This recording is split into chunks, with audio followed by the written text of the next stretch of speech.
আসসালামু আলাইকুম সম্মানিত দর্শক শ্রোতা ভাই ও বন্ধুগণ, আপনারা কি পাঙ্গাস মাছ চাষে সফল হতে চান?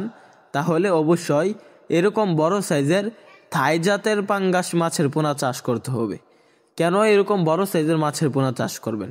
দেখা যাচ্ছে বড় সাইজের মাছের পোনা পুকুরে চাষ করলে সাপ ব্যাঙ বা বিভিন্ন প্রাণী মাছগুলোকে খেতে পারবে না।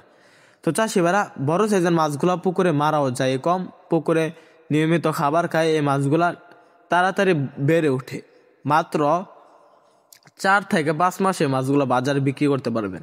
এগুলা কিন্তু থাই জাতের মাছ, এগুলা প্রচুর পরিমাণ গ্রোথ আসে। এগুলা বড় হলে পুরোপুরি কালার হয়ে যাবে সাদা। এরকম অরিজিনাল যারা থাই জাতের মাছের পোনা ক্রয় করতে চান পাঙ্গাস মাছের, তাহলে আমাদের স্ক্রিনে দেওয়া নাম্বারে যোগাযোগ করেন।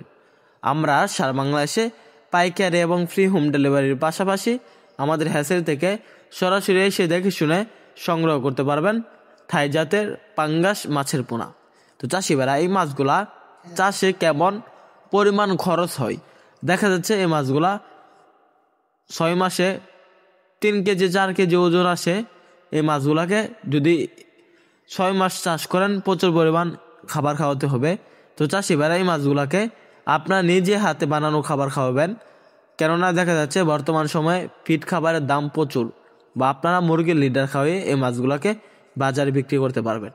তো চাষিবারা থাই জাতের পাঙ্গাস প্রতি শতাংশে চাষ করতে পারবেন 300 থেকে 400 পিস। পুকুরের গভীরতা এবং পানির গভীরতা বেশি হলে 400 পিস চাষ করতে পারবেন। তো চাষিবারা থাই জাতের পাঙ্গাসগুলোর সাথে মিশ্রভাবে চাষ করতে পারবেন দেশি শিং মাছ। তো আপনারা যারা মাছ চাষে আগ্রহী তারা আমাদের এখান থেকে মাছের পোনা ক্রয় করার পাশাপাশি বিভিন্ন আকার তথ্য পরামর্শ আমাদের এখান থেকে জেনে নিতে পারবেন আমাদের স্ক্রিনে দেওয়া নাম্বারে যোগাযোগ করে। অবশ্যই ভিডিওটি ভালো লাগলে চ্যানেলটি সাবস্ক্রাইব করুন।